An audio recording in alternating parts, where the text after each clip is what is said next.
Hello guys, welcome back to our channel. ఈ రోజు మ్యాచ్లో మన తెలుగు టైటన్స్ బెంగాల్ వారియర్స్ పై ఒక అద్భుతమైన విజయాన్ని సాధించి పాయింట్స్ టేబుల్లో నెంబర్ 1 పొజిషన్కి అయితే వెళ్ళడం జరిగింది. ఈ సీజన్లో మన తెలుగు టైటన్స్ పర్ఫార్మెన్స్ చూసుకున్నట్లయితే చాలా అద్భుతంగా ఆడుతున్నారు. అటు డిఫెన్స్లో కానీ ఇటు రైడింగ్లో కానీ సింగిల్ ప్లేయర్ మీద అయితే అసలు ఏమాత్రం డిపెండ్ అవ్వట్లేదు. ప్రతి ఒక్కరి కాంట్రిబ్యూషన్తో ఈ మ్యాచెస్ అనేది గెలవడం జరుగుతుంది. ప్రో కబడ్డీ సీజన్ లెవెల్లో మన తెలుగు టైటన్స్ ఎటువంటి ఎక్స్పెక్టేషన్స్ లేకుండా ఈ సీజన్లో అయితే ఎంట్రీ కావడం జరిగింది. అది కూడా ఆప్షన్లో ఏమాత్రం ఫామ్లో లేని విజయ్ మాలిక్ని, ఆశీష్ నర్వాల్ని అండ్ మంజిత్ని కొనడం అయితే జరిగింది. ఇలాంటి టీంతో మన తెలుగు టైటన్స్ విజయాలు సాధిస్తుందని ఎవరూ ఎక్స్పెక్ట్ చేయలేదు. మళ్ళీ మన తెలుగు టైటన్స్ బాటంలోనే ఉండిపోద్దని అయితే అందరూ అనుకున్నారు.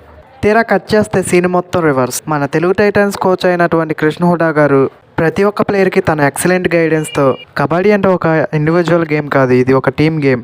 అందరూ కలిసికట్టుగా ఆడితేనే విజయాలు సాధిస్తారు. ఒక మ్యాచ్ గెలవాలంటే స్టార్ ప్లేయర్ అవసరం లేదు, టీం మొత్తం కలిసికట్టుగా ఆడితే టీంకి ఎన్నో విజయాలు అందించవచ్చని ఈయన కోచింగ్